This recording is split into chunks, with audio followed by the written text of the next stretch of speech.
Ladies and gentlemen, please take your seats. You know, I think one of the highlights of my young movie-going and movie-watching life was getting to absorb those films that I knew I was probably a little too young to absorb and really appreciate. But guess what? They're back. And if you're within the sound of my voice, that must mean you are in the seats with once more. As always, my name is Dave Voigt, and I am the host of this podcast where we sit down with a wide-ranging variety of industry professionals and pick their brains on, a number of topics: current projects, influences, how they got started, what's coming up, all sorts of good stuff. In a very conversational and an easygoing tone, as we try to do here at In the Seats With. And if you'd like to subscribe to this podcast, if you're not already, we certainly hope that you do, you can find us over at Apple, over at Spotify, or you can find every single one of our episodes archived on our YouTube channel. We'd love it if you'd follow us on social media too, either at In the Seats or at It's Podcast One for all sorts of updates. And finally, if you could swing on over to In the Seats, intheseats.ca, for all sorts of movie news, reviews, and good stuff under the sun with our hardworking team. And because I appreciate the hell out of them, and I know they'll appreciate you coming by for a visit and see what's going on. But before we talk about this episode, I was mentioning earlier just about those movies that we loved when we were a kid that maybe we were a little too young for. And if you need some more of those, I would recommend going over to Bay Street Video, which is at 1172 Bay Street here in Toronto, Ontario. They are still open for curbside, and they will pick up, and they will ship anything that you like to you might need to you for a nominal charge. But if you have a Blu-ray or a DVD itch, feel free to give them a call at 416-964-9088 or send them an email at baystreetvideoto@gmail.com for all your DVD and Blu-ray needs. We certainly do, and we recommend that you do the same if you've got that itch about you. But on this episode, we are talking with the one and the only writer-director Steven Kostanski about his new film Psycho Goreman, which is hitting video on demand and various platforms all across the planet on January 22nd, which is this coming Friday. And it's a story about a young girl who unearths this mysterious gem in her backyard that controls an evil monster who's looking to destroy the universe. But the young girl quickly figures out that she can use that to make this monster do her bidding, and it is an absolutely fun, gore-filled ride that is akin to some of the movies of the 80s that I know a lot of people grew up on, anywhere from Goonies to Monster Squad to the whole other plethora of other films. And this movie really is a delightful throwback. And we talked to Mr. Steven Kostanski, who some of you may know from his film, this movie is almost 10 years old now, Manborg, and just sort of the way he approaches filmmaking and sort of does a lot of creature features, but gives it sort of a bit of a messy but also a fun vibe at the same time. It brings a lot of the not just comedy, but I dare say fun back to the horror genre. And we sat down with Steven and we talked about a whole bunch of different things. And well, I'm not going to tell you what we talked about. Why not go hear what we talked about? Thanks again for joining us. Okay, now I mean, obviously, first off, just congratulations on the movie. I fucking loved it. Thanks, man. That's really great to hear. It really feels like this is one that's been kicking around for a while. Like, walk me through sort of the origins of the story for Psycho Goreman. Well, I mean, it is a pretty good encapsulation of the type of movie I've always wanted to make. I've had the image in my head of a monster sitting at a drum set for a really long time. I'm just not known like what to do with it.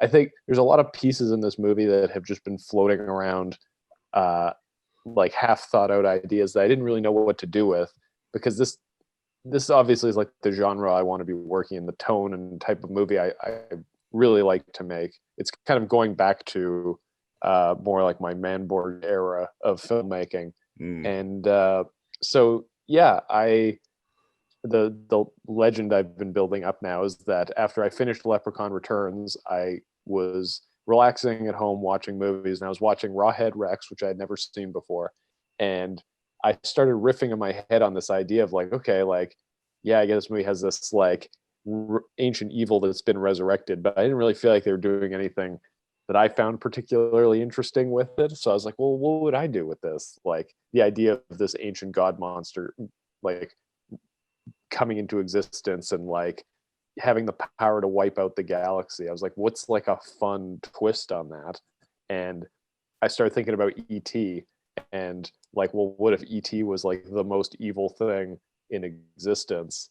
And like having that kind of pairing of like kids pairing up with this otherworldly being, but have the otherworldly being be pure evil was like a fun hook that got me interested in the idea. And I was like, okay, like I could see this working where you keep this fantastical character as evil as possible all the way through the movie. And you don't devolve into any sort of like morality tale type thing where he learns his lesson and becomes good. Like the fun of it to me was every situation, every kind of like kids, like 80s and 90s kids movie trope, like finding a way to turn that upside down by throwing in this evil character that does totally fantastic to just totally throw chaos into every situation. And so I like the pairing of the like mundane suburban reality with crazy evil monster character. And so that was like the origins of the idea. And from there, it was easy to just hang all the different like random ideas I've had over the years for like various types of creature films into the movie and just kind of repurpose stuff that I had, sitting in the back of my brain because it was such a simple through line of a premise that I was able to throw in all this fantastical stuff and tease this bigger universe that, like, there's potential for this to be a much bigger film, but the idea of making a low budget movie that's just teased the scope appealed to me because it reminded me of like movies like Masters of the Universe or even like Suburban Commando, where it's like you could tell that they wanted to make a bigger movie, but their resources dictated like, well, you still have to set it in like, small town America or whatever. So deal with it. So it's like you got He-Man like fighting guys in like a high school gym.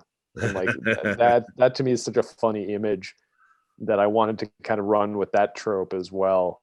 The idea of having these really fantastical characters that belong in like, like a Star Wars level scale of movie, but they're being reduced to like, running around like suburban homes and like, like forests and just like these kind of mundane locations. Like that whole idea really entertained me. So yeah, the whole movie just kind of spun out of those premises.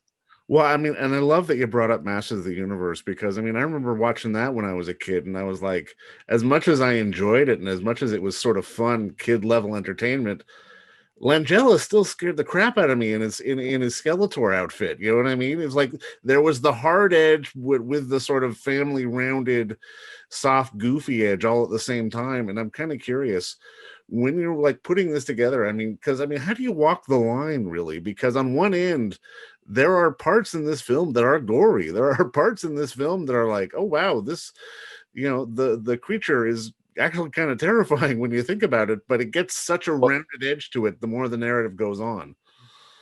Well, I think that you need to have a certain level of severity to have the situation have any sort of weight or urgency. Like it's a thing that I don't like about like kind of current entertainment, like especially like kids movies, like just more mainstream movies, because I feel like for one, the kids are always these like kind of wide-eyed spectators and not actually affecting the plot. And also I just feel like the movies themselves, they're never really in any kind of peril. Like all these movies that I like idolized from when I was growing up, like they were all movies that I probably shouldn't have been watching at that age. Like one of my earliest memories is watching T2 with my family. And it's like I was way too young to be watching Terminator or Terminator 2. So these movies like scar you a little bit when you're that young.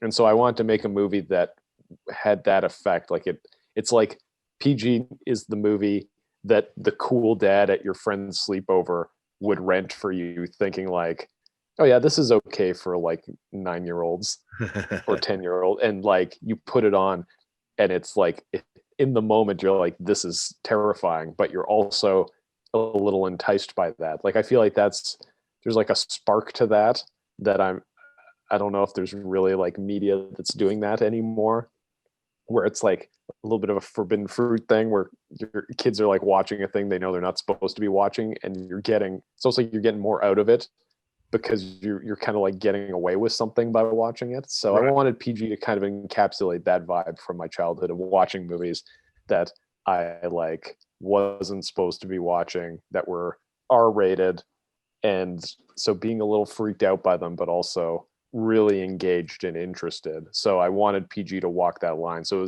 the key was like knowing when to go goofy and when to go dark and serious. And like I discovered with this movie that like both can work in comedic effect. Like sometimes I don't feel like any of the violence in this movie is particularly punishing. Right. Because I feel like all of it is like ends up being a punchline in a way where you don't expect it to happen. And yeah, I think that just adds to the overall vibe and tone of the film to give it that feeling of like a movie that a kid would be watching and be freaked out by because he thought, he was expecting Power Rangers and he got Guyver 2, which is exactly an experience that I had as a kid. My parents rented that movie for me thinking like, oh, it's got like creature suits on the cover. Like Steve will love this and it's probably fine for him. And then watching it and seeing all these monsters get like their heads chopped off and blood spraying everywhere and being totally like horrified, but also blown away at the same time, being like, oh my God, you can have like a Power Rangers style narrative, but with violence and real consequences. Like that was very appealing to me as a kid. So yeah, that I want to capture that with this movie. I've got to imagine a lot of that comes down to casting as well when you're trying to put together the right cast, because if people who you put in various roles will play it too hard one way or the other, it's not going to work. And I mean, how do you sort of go in, especially sort of on day one, making sure that everyone understands the tone of the film?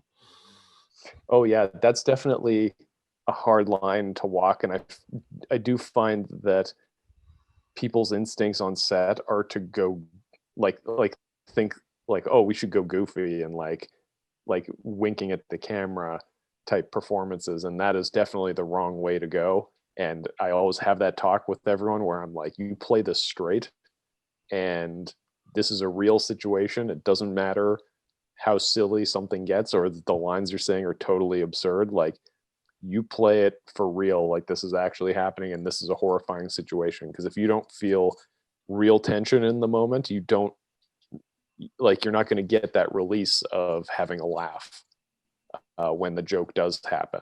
Right. So if everybody's just constantly like hamming it up, then it just gets irritating. But if you feel like people are really terrified, like if you feel like the parents of Luke and Mimi are actually scared of PG, that he's going to murder them, like, yeah, then it's funny that Mimi keeps saying that it's going to be okay, and PG keeps talking over her saying that it's not going to be okay and that he's going to bathe in their blood. Like then that becomes entertaining in how absurd it is, and people aren't, again, like not winking is a big component of that, playing it totally straight. So I definitely have that conversation with everyone on every movie I make. It's like comedy doesn't land if you're not selling the legitimacy of the situation.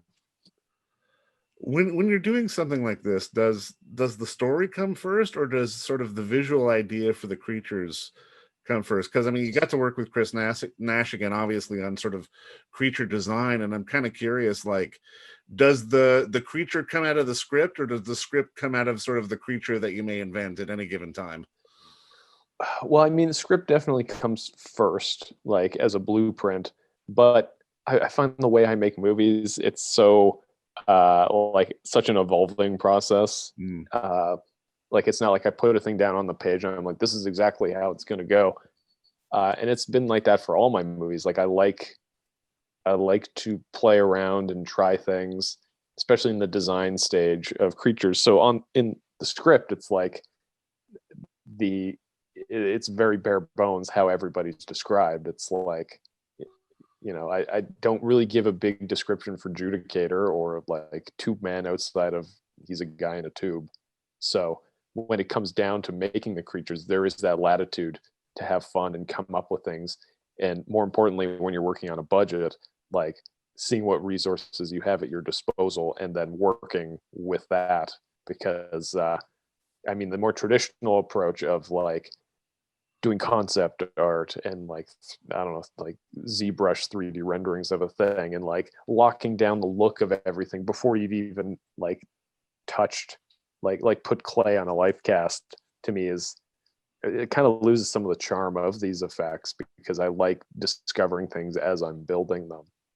And so in the script, I always leave room for that kind of discovery phase, and I don't get too obsessed with the details because I also want the other artists like Chris and Audrey and Chloe, who were like the main on set team for the movie, like the work that they did, and also the team at Masters Effects in Toronto that built a lot of the creature effects. Like letting all those artists do their thing and be creative and play around and try things is important because I feel like that's all production value on screen is seeing these people letting them be artists and not just be factory workers where I'm like, here's exactly what it needs to be, make this thing. Like I want them to play around and have a little bit of discovery because that's the most fun of making movies is kind of like trying stuff out and seeing where it leads you and seeing how it informs your story. For sure. Now, I mean, I'm kind of curious because last time you and I talked, I doubt you remember, but this was like around the Manborg DVD release kind of thing, and things were still evolving, and people were sort of loving sort of the lo-fi sort of aspect of the film. But at the same time, between now and then, you've worked on a lot of really big shoots, and I'm kind of curious, how has not just the job change, how has the job changed for you as a storyteller sort of between now and then, having experience on things like Crimson Peak, on things like that kind of thing, versus sort of doing your own smaller projects? I mean, for me, it's all just experience that I put into my toolkit of abilities that I carry from every project. Because everything I do, I learn something new, and I'll make a mistake that I will go like, I'm never doing that thing again. And the whole industry is just built on experience. So yeah, I've had a lot of chances on various big and small shows to develop my techniques and just get better at the job, not just like the job of creature effects and prosthetics, but also the job of directing and producing and writing. Yeah, I'm the kind of guy that just learns by doing. Like I can't, I'm not gonna nail it 100% in the first shot. I need to kind of make a few mistakes I get to where I be. And so in this industry, it's great that I'm able to build on each experience and just get better and better. And I feel like that has translated into my films as well, because every filmmaking experience, there's been good and bad that I've taken away from it and translated to the next project. And each one is on its own, like a new unique experience that I can get, just build up my knowledge of how I want to make my movies. Like something like The Void had its own colossal set of problems that Jeremy and I had to navigate. And same with Leprechaun Returns. Like I've never thought I would go to South Africa to shoot a movie, but I did on that one, working with a crew of people that I'd never met before. But it was a great experience, and I learned a lot. And I think all of it informed PG, especially. Like I took everything I learned from those movies and threw it into this one, just to help make it as good as possible. So yeah, I've been really fortunate to have such a full career in really not that much time.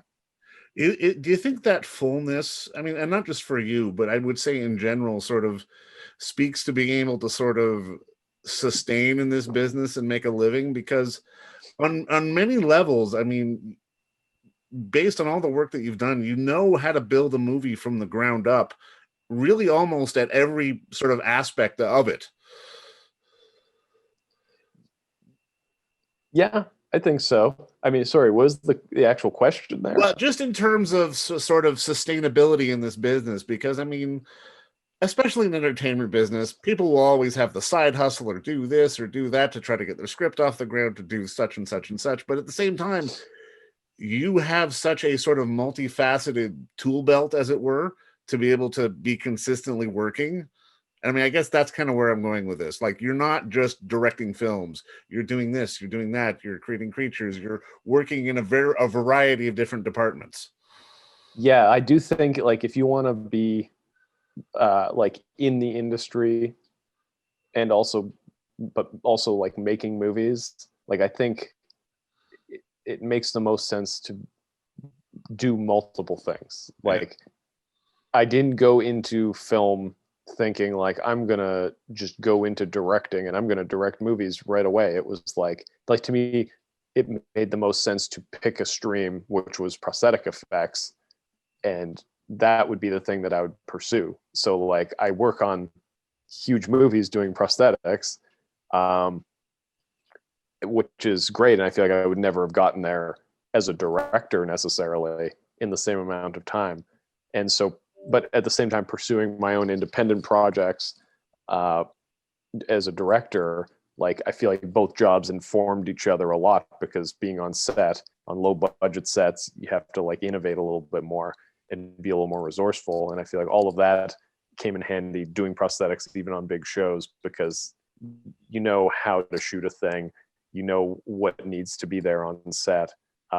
Like it takes a lot of guesswork out because you've already kind of done all those steps just on a smaller scale. So yeah, I think being multifaceted in this industry is important because yeah, even like doing prosthetics, I definitely will get tired of doing that because it sometimes becomes very assembly line work. Right. And so I feel like the directing stokes my creativity more than anything, though it doesn't necessarily pay my bills the same way that prosthetics does. Right. And so yeah, I think doing what you love but also being able to support yourself is an important thing. And so for me it's I need the